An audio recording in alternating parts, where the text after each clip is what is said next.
كل الناس عايزه تعرف السايكل الاسطوري اللي يحولك في 3 شهور، او ازاي تستخدم الترين، او ازاي مثلا تستخدم الديكا، بس ما حدش بيقول لك ازاي تحلل او التحاليل وظيفتها ايه اثناء استخدام محسنات الاداء الرياضي. مش محتاج ان انا اقول لك ان محسنات الاداء او البي اي ديز او المنشطات ليها اضرار كبيره جدا، ولو انت استخدمتها بعميانيه فهي ممكن تدمر لك حياتك. في الفيديو ده هكلمك عن اساسيات الاساسيات في التحاليل واستخدام المنشطات. يعني لو انت مش مستعد اساسا تسمع الكلام ده ما تفكرش في المنشطات. جميل. اول حاجه، هو ليه اساسا الناس بتهمل التحاليل لو هم بيستخدموا منشطات؟ انا شايف ان هو الناس بتهمل التحاليل يا اما جهل منه، يا اما ان هو مش مقدر حجم خطوره المنشطات، او ان هو صحته مساعداه، او العائق المادي، لان التحاليل بتكون مكلفه في معظم البلدان وهو مش كل شويه عايز يروح ان هو يحلل وهكذا. بس ليه التحاليل ما هياش اساسا باب للنقاش؟ انت دلوقتي تستخدم منشطات بتكبح لك الانتاج الطبيعي لهرمونات الذكوره بتاعتك، وفي نفس الوقت بترفع لك الاستروجين، بتزود عدد كرات الدم الحمراء، بتدمر الكوليسترول بتاعك، بتحط عبء على الكليه والكبد بتاعك، بتاثر على كميه دماغك، بتدمر صحتك وجلدك وبشرتك وشعرك وهكذا. بس في ناس بتستخدم منشطات ما بيجيلهاش اي سيمتومز او اي اعراض، يعني هو بيستخدم منشطات كل اللي يلاحظه ان هو عمال بيزيد في العضلات. هنا بقى اللي يفرق معايا، اللي يفرق معايا التحاليل، لان التحاليل هتبين لي هو فعلا صحي من جوه زي ما هو صحي من بره، ولا هو اساسا جسمه ما بيظهرش عليه سيمتومز. يعني لو هو الناس الجفتد في موضوع المحسنات الاداء الرياضيه ما بيظهرش عليهم سيمتومز منه، ممكن يزودوا في الجرعات، عكس مثلا الناس الثانيه اللي بتكون مش مستقبله المواد دي باقل جرعه ممكن يظهر له اعراض جانبيه. اللي بيفرق بقى ما بين الاثنين هو صحي ولا لا، ان هو بيكون بيعمل التحاليل بتاعته بصوره دوريه. اول حاجه، التحاليل مش بس بتعملها بعد السايكل او قبل السايكل، لا، في تحاليل بتتعمل قبل السايكل باسبوعين، وتحاليل بتتعمل اثناء السايكل، وتحاليل بتتعمل بعد السايكل، وبتختلف من شخص للتاني على حسب جيناته وعلى حسب الفاميلي هيستوري بتاعته، هل هو عرضه لامراض معينه ولا لا، وعلى حسب المركبات اللي هو هيستخدمها وهدفه.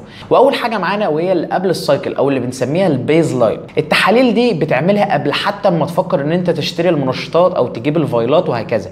التحاليل دي بتبين لك انت صحتك عامله ازاي بصوره مبدئيه. التحاليل دي بتتضمن انك تعمل صوره الدم بتاعتك، تشوف عدد كرات الدم الحمراء، الهيموجلوبين، الهيماتوكريت، لان كل الحاجات دي بتتاثر باستخدام محسنات الاداء الرياضيه. تاني حاجه ان انت تحلل انزيمات الكبد بتاعتك، الأسط والألت والاي ال بي والبيليروبين. وتالت حاجه ان انت تعمل تحاليل للكليه بتاعتك او الكدني فانكشن زي الكرياتينين والبن والاي جي اف ار او الاستيميتد جلوميرولار فلتريشن ريت. وبرده ان انت تحلل صوره الدهون بتاعتك، الاتش دي ال والال دي ال والترايجليسرايدز والكوليسترول والايبوبروتينز وهكذا. وبالنسبه للهرمونات فانت لازم تحلل مستويات التستوستيرون الحر والكلي، الاستروجين، ال اتش والاف اس اتش، لو معاك فلوس تحلل الاس اتش بي جي كمان، والبرولاكتين. وفي تحاليل ثانيه بتطلب زي مثلا تحاليل الغده الدرقيه، تحاليل مستويات الجلوكوز، السكر التراكمي، البي اس اي، وخاصة لو انت شخص كبير شوية وفي عرضة مثلا لسرطان البروستاتا او تضخم في البروستاتا. طبعا التحاليل اللي انا قلتها لك دي كلها ما هياش مثلا كتير او كده، لا، ده في تحاليل مور اكستنسيف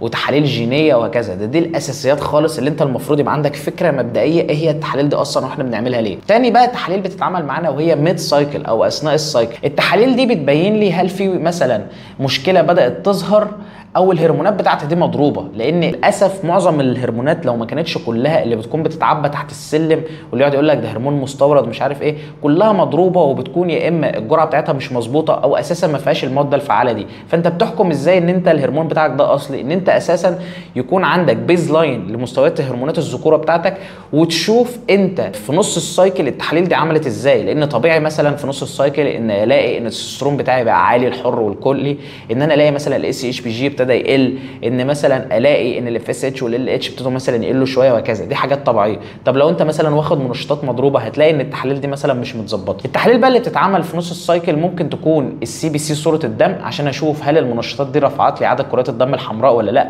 وانا محتاج ان انا اعمل ترانسفيوجن او اتبرع بالدم ده ولا اتخلص منه، او حتى ان انا ادخل مواد زي التيليمسارتان اللي هو دواء الضغط. برده لازم تعمل تحاليل الكبد عشان تشوف في ارتفاع في انزيمات الكبد ولا لا، ان انت برده تحلل وظيفه الكلى، وان انت تحلل الليبيد بانل تاني. وبرده ممكن ان انت تحلل السيري اكتيف بروتين عشان تشوف كميه الالتهابات اللي في جسمك، لو مثلا هو عالي فانت محتاج ان انت تغير الهرمونات او توقف السايكل خالص، او تغير الكارير اويل اللي انت بتستخدمه في المنشطات بتاعتك.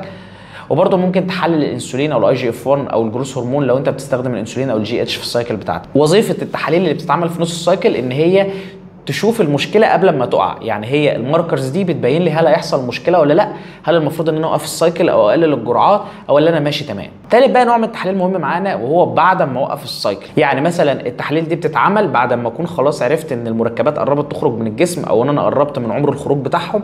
ببتدي اعمل التحاليل بعد دي عشان اشوف وظيفه جسمي عامله ازاي، وعشان اشوف هل الغدد بتاعتي شغاله ولا انا عندي مشكله محتاج ان انا اواجهها. فلو انت بتفكر تستخدم منشطات والكلام اللي انا قلته لك في الفيديو ده كان تقيل على قلبك، او ما عرفتش تكمل الفيديو، فصدقني ابعد عن المجال ده خالص وما تفكرش ان انت تاخدها، لان الموضوع التزام عشان تاخد منه اكثر فوائد واقل اعراض جانبيه. انما لو انت هتهمل الموضوع هتمشي عشوائي، او هتمشي ورا الكابتن بتاعك اللي هو اساسا بيبيع لك هرمونات وعايزك كل شويه تخش في سايكل، فاعمل اللي انت عايزه بس ما تروحش تشتكي من الاعراض الجانبيه اللي هتحصل لك.